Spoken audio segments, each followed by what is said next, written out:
બે જણાએ ગૌશાળામાં દસમ સ્કંદ આખો 16 દિવસે પૂરો કર્યો અને પછી ઘરે આવ્યા.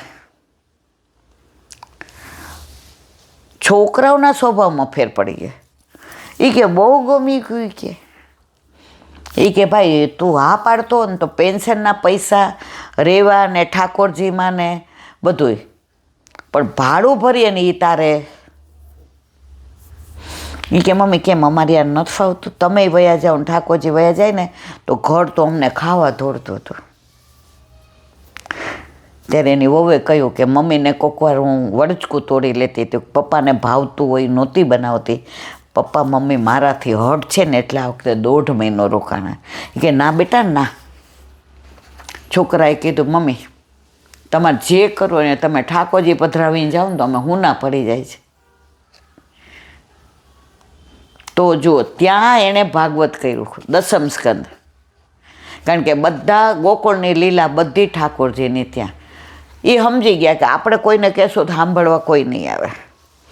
ગાયોને સંભળાવ્યું અને છેલ્લે દિવસે જ્યાં એણે કર્યું દસમ સ્કંદ, છેલ્લે દિવસે એક મોટી ગાડી એણે ઘાસની મંગાવી દીધી કે અમે બીજું તો ના કરી શકીએ, અમે મધ્યમ કુટુંબના. ઓલાએ કીધું ના તમે દસમ સ્કંદ કર્યો એટલે મંગાવો છો. ભાઈ એવું નથી, અમે તો આવાય ભગવદીઓ થઈ ગયા છે જેને દુનિયા બહુ લેવા દેવા નથી. એણે કોઈને નહોતું કીધું 16 દિવસ સુધી કે અમે 4 થી 6:30 રોજ કે 7 અજાણી ગૌશાળામાં જઈને બેસ જાય. પેલા બધાને આટલી ગોઠણની તકલીફ નહોતી અને ગાયો જાણે રાહ જોતી હોય ને આ જાય ને એટલે બધી બેસી જાય. ઘાસ હોય તો એ મોઢામાં નાખે નહીં. આ લોકો લાડવા લઈ ગયા હોય, જેવું પૂરું થાય દ્રઢઈને કરે એટલે બધાને બબે લાડવા ખવડાવી દે. ગાયો હતી તો 7-8 જ, કારણ કે ઓલી પ્રાઇવેટ ગૌશાળા હતી, કોઈ ઓલી નહોતી. મારા કહેવાના છે ભગવદીઓ આવા મનોરથ કરે,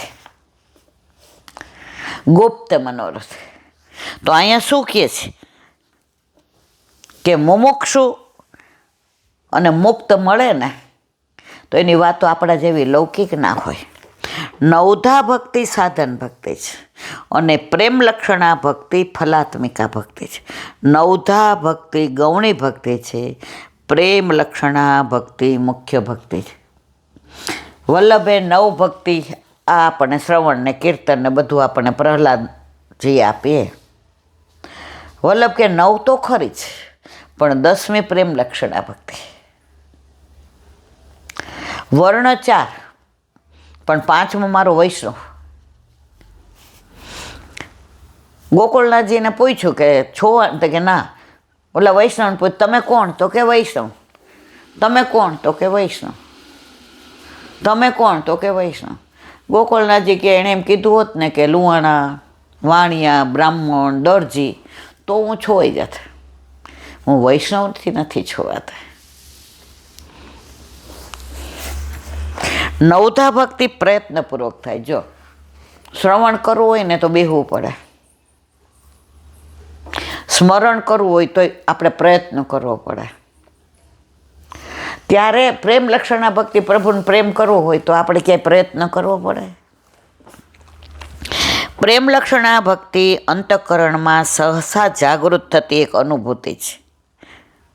9મા સ્કંધના અંતમાં મુમુક્ષુ પરીક્ષિત સૂર્યવંશ અને સોમવંશના ચરિત્રો સાંભળી ચૂક્યા. તેમણે સંક્ષેપમાં શ્રી રઘુનાથજીનું ચરિત્ર સંભળાવ્યું. તેમણે માત્ર 3 શ્લોકમાં શ્રી યદુનાથજીનું ચરિત્ર પણ સાંભળ્યું. કોઈ માણસને મિષ્ટાનનો એક ટુકડો ખાવા મળે એટલે તે વધારે ખાવા તલપાપડ થાય, તેમ પરીક્ષિત પણ વધારે કૃષ્ણ ચરિત્ર સાંભળવા લાલાયત થયા. કૃષ્ણની લીલા જેવી છે. કોઈને પરાણે ભેગા લઈ ગયા હોય ને પછી એમ કે એલાબેન હું અડધો કલાકમાં પડી જાય નહીં.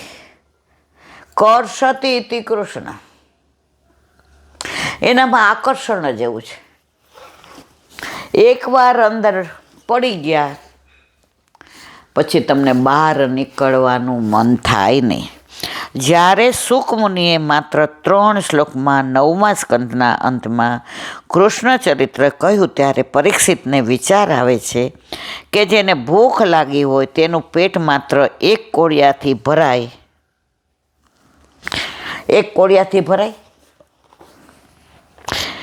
આથી પરીક્ષિત તરફડી ઉઠ્યા. તેમના હૃદયમાં ભગવાન શ્રી કૃષ્ણના અગાધ અને અપાર ચરિત્રો જાણવાની જિજ્ઞાસા જાગી. તે આકુળ વ્યાકુળ થઈ ઉઠ્યા. તેમનું મન અંદર ને અંદર રોમાંચિત થવા લાગ્યું. તે જાણે કહી રહ્યા છે, મહારાજ, આટલાથી જ કૃષ્ણ ચરિત્ર કરી દેશો? આ ચરિત્ર સાંભળવા માટે હું 4 દિવસથી ભૂખ્યો તરસ્યો બેઠો છું. 7 દિવસની ભાગવત કથામાં 10મ સ્કંદની કથા 4થા દિવસે શરૂ થાય છે. પરીક્ષિત વિચાર કરે છે કે જો હું બોલીશ નહીં તો ગુરુજી આગળ વાત લઈ જશે અને કૃષ્ણ ચરિત્રનો રસ પીધા વિના હું અધૂરો રહીશ. બોલો વલ્લભાદી વ્રજ વિહાર. નવનીત પ્રિય શાસ્ત્રીને ભગવત સ્મરણ. હમણાં જ આપણે વ્રજની વાત કરી. વ્રજમાં લીલા થઈ હતી નહીં, અત્યારે પણ થઈ રહી છે. પણ આપણી દ્રષ્ટિ વ્રજને કેવી રીતે જોઈએ છે એના ઉપર આધાર રાખે છે. કોઈ છોકરો જો આવે કુંવારી છોકરીને, એને પૂછે તમારી હાઈટ, તમારું બોડી, તમારું વજન, તમારું બ્લડ ગ્રુપ, બોલો કે પછી મળીએ, વયો જાય કે નહીં. પણ બે સામસામા બેઠા હોય ને એમ કે મને રસોઈનો બહુ શોખ છે, તમને શું ભાવે? એ કે મને બધું ખાવાનો બહુ શોખ છે. એ કે મને સંગીત ગમે, પણ મને શાસ્ત્રીય સંગીત ગમે. તમને ગમે? તો કે મને ગમે, પણ મને હવેલી સંગીત ગમે. આ રસની વાતો થાય ને તો એકબીજાને પ્રેમ થાય. કોઈ છોકરાને તો વ્રજમાં તમે જાઓ છો ને તો રસોવઈને શોધવા જાઓ છો, તો રસની જ વાતો થાય. આ યમુનાજી ક્યાંથી આવ્યા? આગ્રાથી. ક્યાંયથી? પેલા મથુરા આવ્યા, પેલા ગોકુળ. અરે જેવા જોઈએ એટલે હા ઠાકોરજીના ચતુર્થ પટરાણીને જોતો કેવા અંદર તરંગ પડે છે, પ્રભુને મળવા માટે દોડી રહ્યા છે.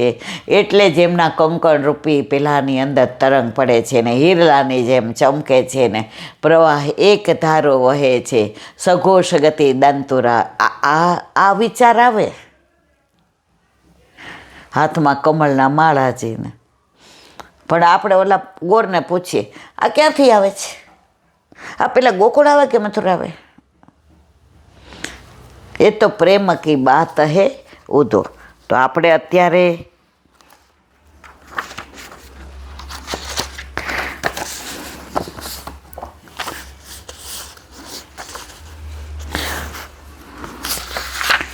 લોહવનમાં આવ્યા અને ત્યાં માનસરોવરની કાલે વાત કરી. હવે ત્યાં મહાપ્રભુજીના બેઠકજી છે. ક્યાં? માનસરોવરમાં. અહીં મહાપ્રભુજીએ 3 રાત્રિ ભાગવત પારાયણ કરેલો. ક્યાં? માનસરોવરમાં. એક વખત અર્ધરાત્રે સૌ ઊંઘી ગયેલા. શ્રી દામોદરદાસજી જાગ્યા. તેમણે શ્રી મહાપ્રભુજીને ન જોયા. આનું આપણે પરમ દિવસે અનુસંધાન કર્યું હતું. સંતાપ થયો. ત્યાં તો આ પુરુષોત્તમ વેશે પધાર્યા. શ્રી દામોદરદાસજી આ રૂપ ધરવાનું રહસ્ય પૂછ્યું.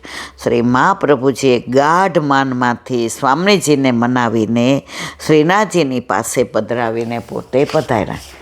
આ પેલું ચરણમાં મૂક્યું મસ્તક, એમાં પાઘ હતી, એનો છેડો ભરાઈ ગયો એટલે પાઘ છૂટી ગઈ.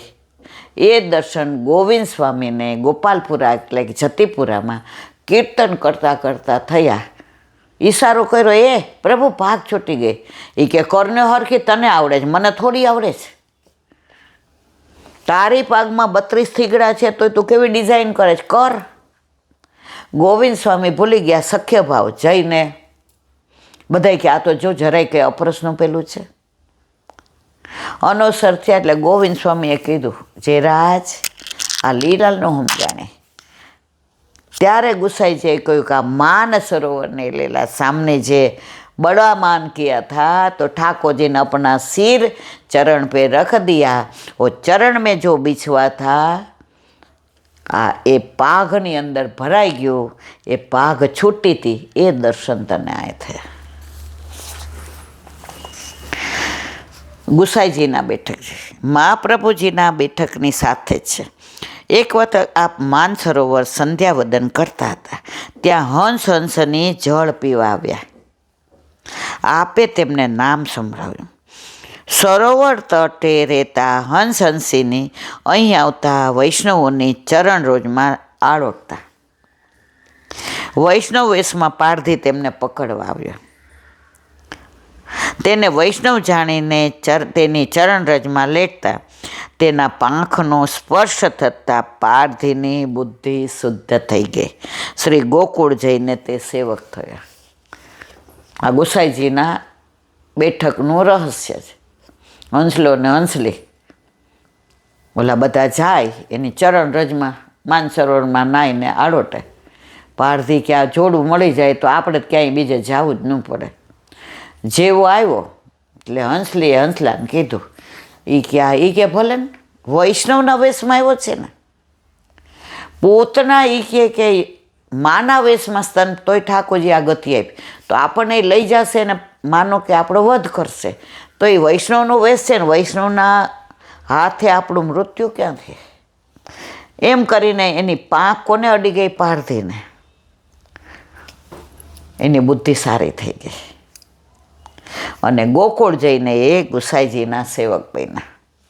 એટલે જ હરિરાયજી વારંવાર કહે છે કે સંગ કરો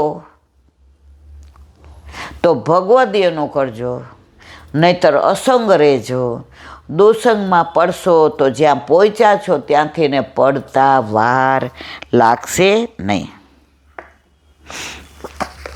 બોલો વલ્લભાધીશ. મધુરાષ્ટક. અત્યારે આપણે ચાલે છે નૃત્યમ મધુરમ. કાલે આપણે નૃત્યમ મધુરમને વિવરણ આપ્યું તો આજે સખ્યમ મધુરમ વિવરણ. પ્રભુનો સખા ભાવ અત્યંત મધુર છે. સમય વયક્ષો મિત્રો વચ્ચે સમ સ્વભાવ, સરખી પરિસ્થિતિ અને સમાન સાધનોવાળાની વચ્ચે મિત્રતા થઈ શકે તો સંબંધો ટકે. સાચા મિત્રો જીવનમાં અતિ આવશ્યક છે પણ મળવા મુશ્કેલ છે. એમાંય અત્યારે આ કળિયુગમાં તો કોઈ સંબંધ બાંધે એટલે વિચાર કરે કે આ મને કેટલો કામમાં આવશે. જ્યાં લેવા દેવાની વૃત્તિ હોય ને ત્યાં મિત્રતા ટકે નહીં. આવી સભ્યતા મિત્રતા વ્રજના ગ્વાલ સખાઓ અને ગોવાળોને સાથે સમાન ગુણવાળા થવા પૂર્ણ પુરુષોત્તમ પ્રભુએ પ્રકૃતિના ગુણો સ્વીકાર્યા. ઠાકોરજીને ગોવાળિયા થવાની ક્યાં જરૂર હતી? ગાયો ચરાવવાની ક્યાં જરૂર હતી? પણ એના જેવા થાય તો સખ્ય ભાવ આવે. હવે મિનિસ્ટરની કોઈ વહુ હોય ને આપણી બેનપણી થાય તો આપણા ઘરે આવે? ન આવે. એના મનમાં તરત એવું થાય, ના, ક્યાં હું ને ક્યાં એ, ક્યાં રાજા ભોજ ને ક્યાં ગાંગો તેલી. તો સખ્ય ભાવ ન વધે. પણ ઠાકોરજી તો બધાની હારે સખ્ય ભાવ એના જેવા થઈ જતા. ગોપી વલોવતી હોય ત્યાં પહોંચી જાય, માખણ દે. છાણા થાપતી હોય, લાવ છોલ માથે મૂક, નાખી આવું. ગાયો ચરાવતા હોય તો બધાને કે લાવો આજે હું પાઈ દઉં યમુનાજીમાં. સાંજે બધાય સખાઓ કે કેટલી વાર, એ કે દાવ ભૈયાને અમે બોલાવી, ગાયો નથી આવતી. ઠાકોરજી કદમના વૃક્ષ પર ચડીને વેણું વગાડે, કારી તોરી ગુમર યમુના સુરભી, કદમ બચડ કાન બુલાવત ગયા. તો પ્રભુ સખ્ય ભાવ કેમ બધાને યાર થઈ ગયો? તો એના જેવા થઈ ગયા હતા. પ્રભુ હોત તો વ્રજમાં પ્રભુએ આ લીલા ના કર્યો. પ્રભુ જ્યારે મથુરાથી ગોકુળ આવ્યા અને વસુદેવજીએ માથે લે યમુનાજી ભરપૂર, પહેલા ચરણ સ્પર્શ હું જ કરું, ચતુર્થ પટરાણી હતા ને, પ્રિયતમા હતા, ત્યારે ઠાકોરજીએ પોતાના ઐશ્વર્ય વીર યશ શ્રી જ્ઞાન અને વૈરાગ 6 ભગવાનના ગુણ યમુનાજીમાં પધરાવી દીધા કે હું જ્યાં લીલા કરવા જાઉં છું ત્યાં મારે ભગવાન નથી, હું નંદ યશોદાજીનો લાલો, સખાઓનો સખો, ગોપીઓનો પ્યારો, વ્રજવાસીનો વાલો. તો આ સખ્ય ભાવ તો જ આવે, સરખે સરખા હોય તો સખ્ય ભાવ આવે. ગોપ ગોપીઓ સાથે મિત્રતા નિભાવવા ગોપાળ બન્યા. ગોપીઓ પ્રૌઢ પૌધરાઓ સાથે પણ પ્રિયતમની મિત્રતાનો સંબંધ નિભાવ્યો. જીવનમાં સાચા મિત્રની જેમ દરેક સંજોગો અને પરિસ્થિતિમાં સાથ આપ્યો, રક્ષણ કર્યું, માર્ગદર્શન સાચા મિત્રની માફક આપ્યું. ગોપ બાળકો ઠાકોરજીના પ્રેમમાં મગ્ન છે. માતા યશોદાજી વનમાં છાક મોકલે છે. પ્રભુ બધા ગોપ સખાઓની મધ્યમાં બેસી આનંદપૂર્વક છાક એટલે કે ભાથું આરોગે છે. કર્ણિક જૈસે પ્રભુ ઓર પંખુડિયા જૈસે બાલક, બધાને હસી હસી આગ્રહ કરી ભાથાનું ભોજન. એવું નહીં કે હું મારું ખાઉં ને તું તારું ખા. પહેલાં તો મંડળ રચના કરી દી, ખોલો બધાય,